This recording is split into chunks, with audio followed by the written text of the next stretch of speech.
Hello everyone, आज हम लोग डिस्कस करने वाले हैं मॉडर्न हिस्ट्री का एक नया टॉपिक। हम लोग मॉडर्न हिस्ट्री बेसिक से शुरू कर रहे हैं। मैंने महात्मा गांधी के बारे में, रिवॉल्ट ऑफ 1857, जलियांवाला बाग और बहुत कुछ मैंने पढ़ाया हुआ है। पार्लियामेंट्री रिफॉर्म पे सब पढ़ाया हुआ है, लेकिन मैं सीरीज वाइज अच्छे से पढ़ा रहा हूँ, तो आप कंप्लीट पढ़िए। ये जो मैं सीरीज ला रहा हूँ, बहुत दिन बाद मैं हिस्ट्री का सीरीज लेते आ रहा हूँ, आप फॉलो करिए इसको। बहुत कुछ नया है इसमें, बहुत इंटरेस्टिंग तरीके से मैं पढ़ाऊँगा। जैसे कोई भी यूट्यूब पे आपको नहीं मिलेगा, पेड कोर्स में भी आपको नहीं मिलेगा। इस तरह से मैं पेड कोर्स की तरह ही पढ़ा रहा हूँ। वो आप मेरे क्वालिटी और कंटेंट से आप पता लगा ही सकते हैं। बाकी जो वीडियोस मैं हिस्ट्री पे, मॉडर्न हिस्ट्री पहले डाल चुका हूँ, वो सब आप देख सकते हैं। इकोनॉमिक्स पे भी मैं डाला हूँ 5 ईयर प्लान, वो भी आप ज़्यादा देखिए। सब मेरे यूट्यूब चैनल पे आई बटन डिस्क्रिप्शन सब जगह मिल जाएगा, आप तो आप ज़्यादा देखिए। तो अब हम लोग मॉडर्न हिस्ट्री शुरुआत करते हैं। मॉडर्न हिस्ट्री का बहुत ही इंटरेस्टिंग है, थोड़ा इंटरेस्ट लेते आप पढ़िए तो बहुत मज़ा आने वाला है।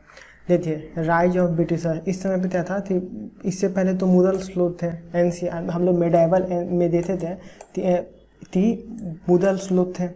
अब आया ब्रिटिशर्स का राइज होना शुरू हो गया। ब्रिटिशर्स का राइज होना शुरू हो गया तो 1971 में दबाव देते उन्होंने फारूक सैयद से दस्तखत ले लिया। दस्तखत में क्या था कि इंटरनेशनल ट्रेडिंग हो, वो लोग फ्री में कर सकते थे। इंटरनेशनल जो ट्रेड है वो फ्री में कर सकते हैं, उनका कोई पैसा नहीं लिया। तो जो भी ट्रेडिंग हो रहा है कि वो जो टॉटेंग यहाँ से लेते जाते थे और वहाँ पे वो कपड़ा बनाते थे, ये सब कुछ वो फ्री ऑफ कॉस्ट कर रहे थे और उनका कितना ज़्यादा पैसा प्रॉफिट बढ़ रहा था। जैसे यहाँ पे जैसे लिखा है trade internationally free of cost, वो ट्रेड कर सकते थे, टैक्स फ्री ट्रेडिंग। वो दस्तखत से ये हो जाता था। उससे क्या हुआ, तो बंगाल पे क्या इम्पैक्ट पड़ा थी। बंगाल का जो इकोनॉमी है वो डाउन जाने लग गया। तो जब सब कुछ फ्री ही हो जाएगा तो इकोनॉमी तो डाउन जाएगा ही ना। तो वो फ्री ऑफ कॉस्ट अगर सब कुछ दे रहे हैं तो इकोनॉमी डाउन जाने लग गया। ब्रिटिशर्स का राइज तो हुआ, पर वहाँ बहुत कुछ मुगल्स लोग जो थे उनका फॉल होना शुरू हो गया और ब्रिटिशर्स का राइज होना शुरू हो गया उस टाइम पे। तो मुगल्स लोग जो थे वो ब्रिटिशर्स के पास आने लग गए। ये देखिए, आप फारूक सही तो ही इन्होंने धमकाते दस्तखत ले लिया।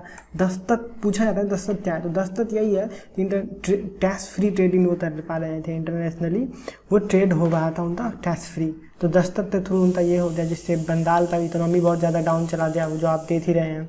उसके बाद क्या हुआ कि ब्लैक होल ट्रेजेडी हो गया। ये जो है बहुत इंपॉर्टेंट है, मैं अच्छे से समझा रहा हूँ तो आप अच्छे से समझिए, ठीक है। अब देखिए इसमें क्या था, मैंने पहले ही डिस्कस कर लिया थी। मुगल एम्पायर जो था वो बहुत ज़्यादा वीक होने लग गया था। इस टाइम तक 17वीं सेंचुरी तक फॉरेन कंपनी इंडिया आ रही थी बिजनेस करने के लिए, पर बिजनेस करने क्या आ रही थी, वो इंडिया तो आते कंट्रोल करना शुरू कर दिया उन्होंने 1690 के आसपास। तो बंगाल के जो नवाब थे, जो सिराजुद्दौला, तो बंगाल के जो नवाब थे वो उन्हें ये बात पता चली थी ब्रिटिशर्स जो आ रहे हैं जो बिजनेस करने के लिए, वो बिजनेस तो उनका मेन मोटो नहीं है। मेन मोटो पे ये लोग हम लोग इंडिया पे कंट्रोल करने की कोशिश कर रहे हैं, ये सब उन्हें फील हुआ। तो वो पहले तो वार्न दिए लेकिन ब्रिटिशर्स तो, लेकिन वो नहीं माने। तो ब्रिटिशर्स अपने जहाँ वो रहते थे उसके पूरे चारों साइड वो वॉल बनाना शुरू कर दिए, बहुत ही बड़ा वॉल, जिससे ये होता था कि तो वार के टाइम पे उन्हें हेल्प हो जाती थी। वो अगर कोई भी उन पर अटैक नहीं कर पाया था और वो अपने आप को सेफली वहाँ रख सकते हैं। तो ये सिराजुद्दौला वहाँ पहुँचे, बंगाल पहुँचे सिराजुद्दौला अपने पूरे टीम के साथ, और उन्होंने अटैक कर दिया उस ब्रिटिशर्स जहाँ रहते थे उस बिल्डिंग पे। बहुत सारे जो मेल थे वो समुंदर के थ्रू भाग गए, लेकिन बहुत सारे फीमेल्स और बच्चे वहाँ रह ही गए, वो नहीं भाग पाए, वो वहाँ रह ही गए।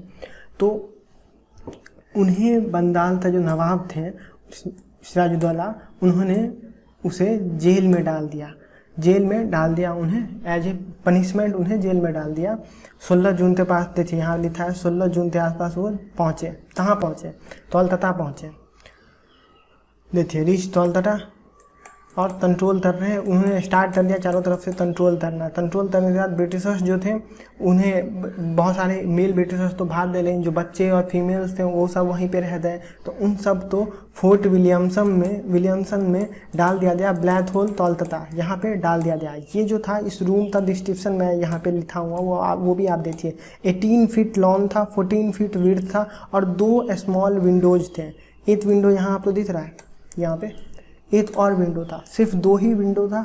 और ये साइज है बहुत ही छोटा साइज, और इसमें कितने लोग 441 लोग, आप आगे देखिए लिखा होगा 446 लोग 446 लोग उसमें थे और जिसमें से सिर्फ 21 लोग ही जिंदा बच पाए, तो बाकी वहाँ पे जून का टाइम था तो बहुत ज़्यादा गर्मी था उस पहले, और 2 ही विंडोज थे तो सब विंडो के पास जाना चाह रहे थे ताकि वो फ्रेश हवा ले पाए। तो ये थे एक दूसरे पे चढ़ते वो जाना शुरू कर दिया। यहाँ आप देखिए एक दूसरे पे चढ़ते वो विंडो के पास जाना चाह रहे हैं, जिससे बहुत लोग तो चल रहे हैं, बहुत लोग का डेथ हो जाए। यहाँ आप देख रहे हैं बहुत लोग का डेथ हो गया। और सेम दूसरे साइड जो दूसरा विंडो था उधर भी यही हाल था, तो उस साइड भी यही हो गया। आप देख रहे हैं यहाँ पे सारा बात लिखा हुआ है, वार्म क्लाइमेट था लिखा हुआ है ना। ब्रिटिशर्स जो थे वो नियर विंडो आना चाहते थे, विंडो के पास आना चाहते थे फ्रेश एयर लेने के लिए। ये तब की बात है, 1759 की बात है। 20 जून 49 पीपुल्स तो जेल में डाला गया। अगले दिन सुबह सिर्फ 21 पीपुल्स जिंदा बचे रहे, जो भी 30 के पास थे वो बच गए भाई, बाकी लोग का डेथ हो गया।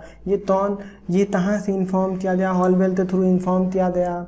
उस टाइम पे लॉर्ड रॉबर्ट क्लाइव जो थे वो बंगाल वापस आए। बंगाल तो ये गवर्नर जनरल थे पहले, ये वापस आए, इन्होंने कमांड वापस से संभाला।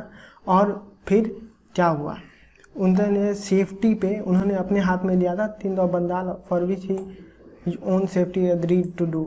उसके बाद उन्होंने सवाल पूछा कि ऐसा कैसे हुआ, हमारे लोग का इतना बुरा हाल कैसे हुआ। तो 3 जो बंगाल थे वो अपने सेफ्टी के लिए, जो वो बोला था अगर तुम सही जवाब नहीं हो तो मैं तुम पे अटैक कर दूंगा, तुम्हें हरा दूंगा। तो उसमें बहुत ज़्यादा आक्रोश था। रॉबर्ट क्लाइव जो था वो बहुत ज़्यादा वार बहुत ज़्यादा था, बहुत ज़्यादा क्रूड था, बहुत ज़्यादा वो जहरीलू था, बहुत ज़्यादा। तो उसने बोला कि अगर तुम सही जवाब नहीं दोगे तो मैं तुम पे अटैक कर दूंगा। जो 32 तो बंगाल थे 3 तो उन्होंने ये बात बोला।